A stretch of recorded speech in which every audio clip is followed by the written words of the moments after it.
Hey, Bella. Hey, guys.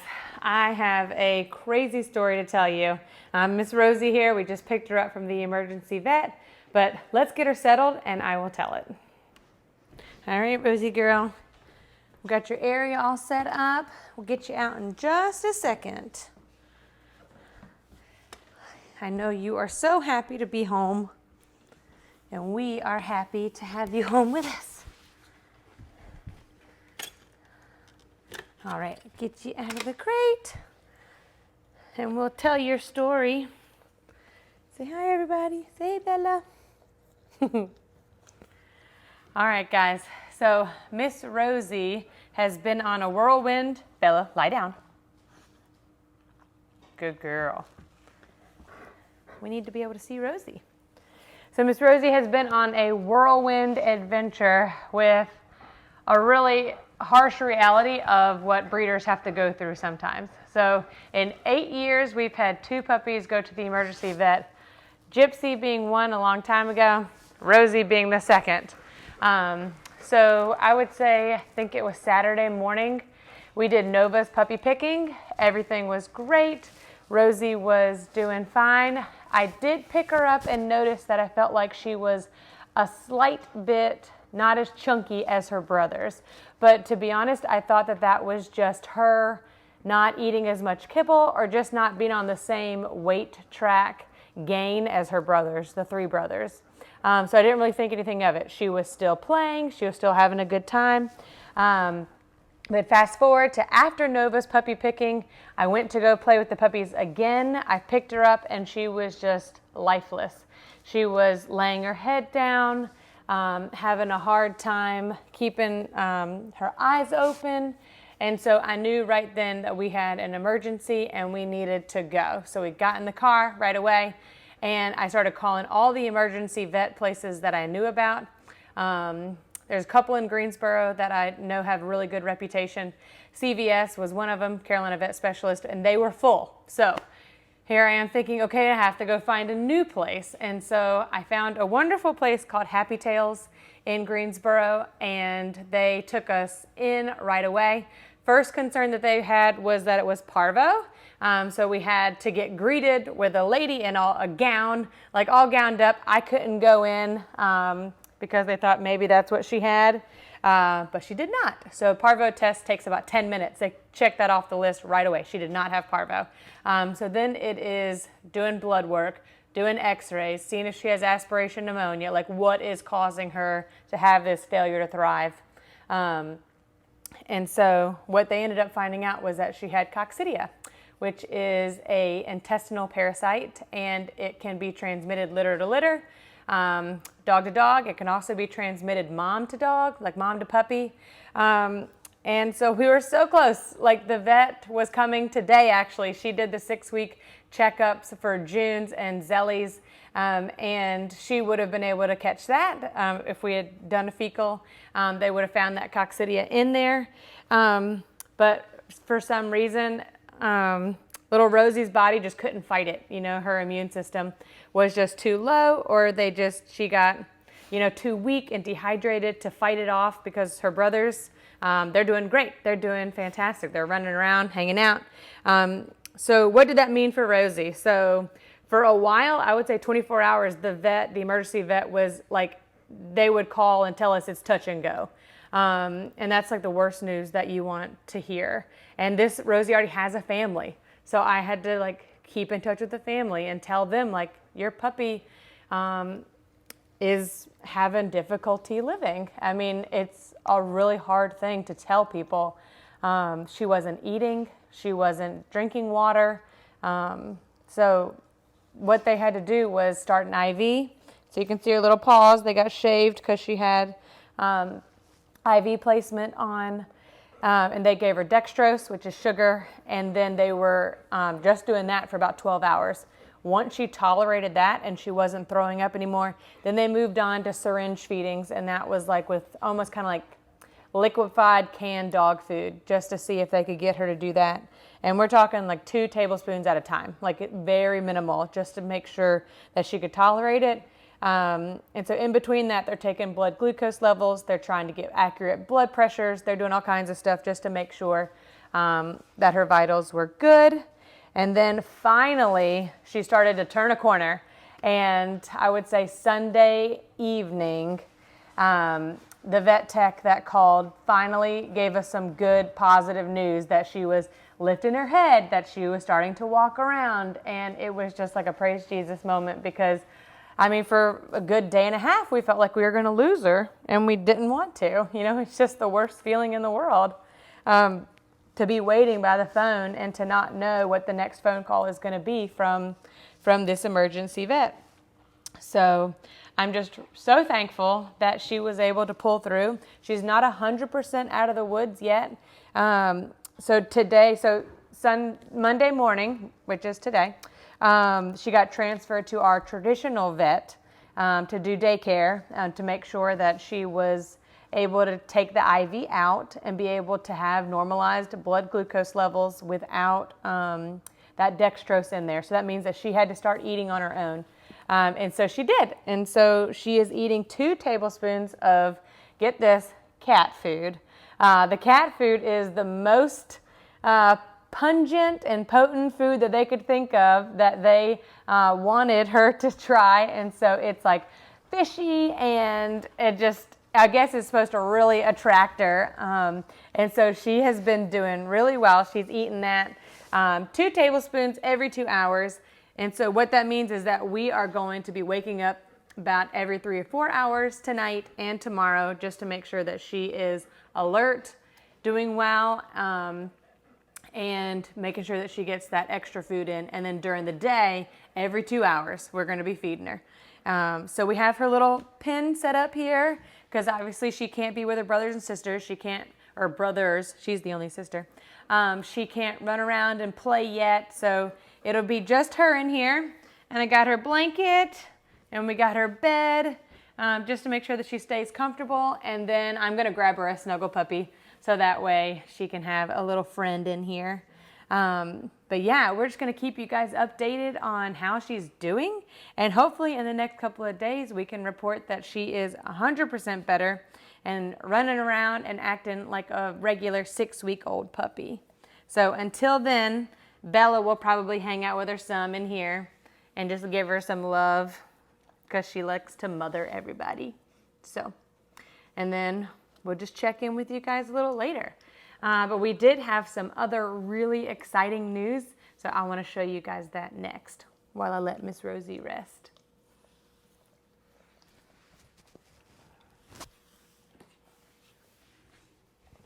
Come on, Bella. Let's let her rest.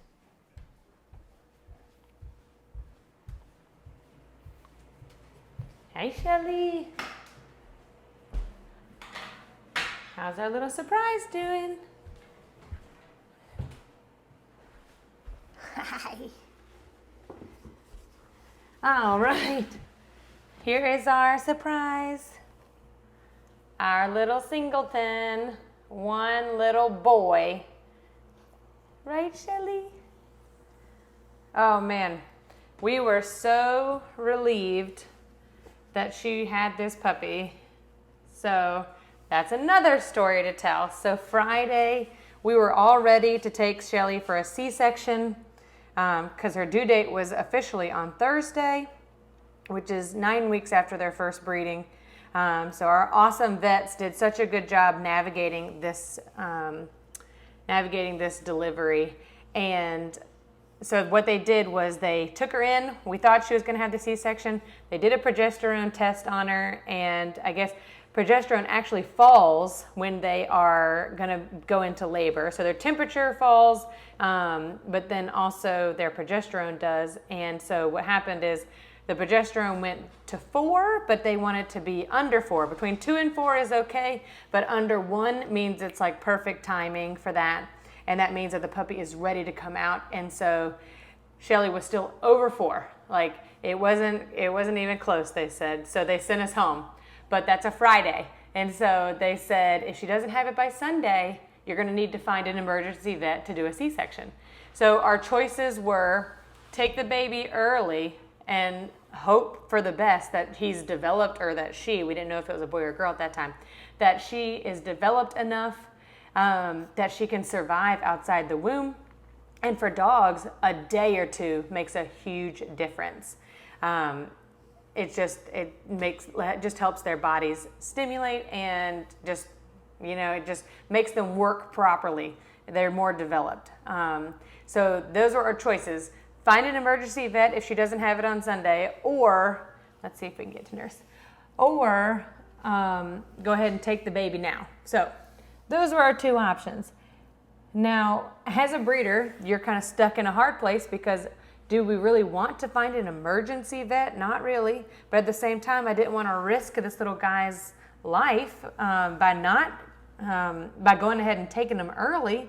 So we just prayed and walked and did everything that we could to try to get Shelly to go ahead and go into labor. We walked a couple of times a day on Friday. We walked a couple of times on Saturday, walked a whole bunch on Sunday. But the great thing is finally on Sunday morning, she started digging at the mat. And I was just like, oh, thank you, Jesus, because that meant that hopefully signs of labor were coming next. And just having one puppy, there's not a whole lot of timing. There's just not a whole lot of time where she's sitting here laboring, having such a hard, having these legs shake or showing us contractions. It didn't happen like that. It just happened so fast. And so she was digging. I came in here. We were just trying to make sure that she was comfortable. And so then finally after that, all of a sudden she started pushing. She stood up, pushed around for a little bit, and then out came the puppy. And she took care of it right off the bat. And as soon as I could, I went and found out what it was, and it was a little boy. So we were just so happy that we didn't have to find a vet to do an emergency C-section, and just super thankful that our little man was able to come. And so he's been doing really well. He's nursing, doesn't really want to nurse right now, but gaining weight already from yesterday to today. And so we'll do these first 4 weeks together. And then after that, we'll think about the challenges of socialization with him and being around other dogs, and we'll cross that bridge when we get to it. So yeah, we're just super thankful that we had 2 amazing outcomes this weekend in a very hectic and chaotic time of being a golden doodle breeder. So the last thing I wanted to show you today was that Zelly's puppies were going to do their manding. So this is day 1 for them to start on that. So that should be really fun. And so I'm going to grab them, and I'll meet you back in the living room. All right. We have our spoon. We have our first little man. So these are Zelly's puppies. They are 6 weeks old. So I'll give you a little taste, and then we'll work on our sitting. So normally I would say we would do this in the daytime, but it is the evening now because we had so many activities going on today. They had their 6-week vet appointment this morning with Dr. Matherly. She came to the house, which is so awesome for us because we're just even more excited that we don't have to bring the puppies out for exposure. Even at the vet's office, they can pick up things, little bugs or parasites. So it's just really exciting for us to be able to have that service at our house instead of having to go to a vet's office. And then second, we went and picked up Rosie. So that was another huge event. Oh no, we gotta sit. There you go. But teaching these guys just the skill of manding, it just means that they are being patient and asking for something by a sit instead of jumping on you. And so I'll explain that more when I come back. But this guy did great. So I'm gonna grab another guy. All right, got Mr. Green here. Oh, he's so cute. I love his little boxy face. Looks like a golden. All right, give him a little taste. And now we'll work on the banding. Well, first I got to get my clicker ready. Come back here. Very good. But like I was saying, that banding is super important for families, especially with children, because we don't want the puppy to come home, be jumping all over everybody. And it's just, you know, it's called manners, being polite. There you go. Good for adults too, but we forget a lot of times that it's not okay for any dog to jump. When they're babies and they come up to like your shin, we tend to let it slide because it's not really bothering us. If a big dog, like an 80-pound standard golden doodle, came up to us and jumped, we wouldn't like that very much. So it's important to teach them young that they need to be patient. And Mr. Green is knocking it out of the park, day one. Man, you go, little puppy. That earns you a whole bunch. All right. Let's see what your brother will do. All right, we've done 2 out of the 3. All right, last but not least, Mr. Black. Oh man, you got a cute little tail wag. Yes, you do. All right, let you have a little taste. And now we're gonna earn it. Good job.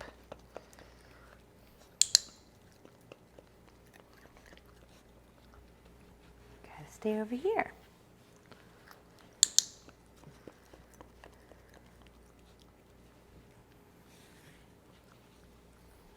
No. Good job.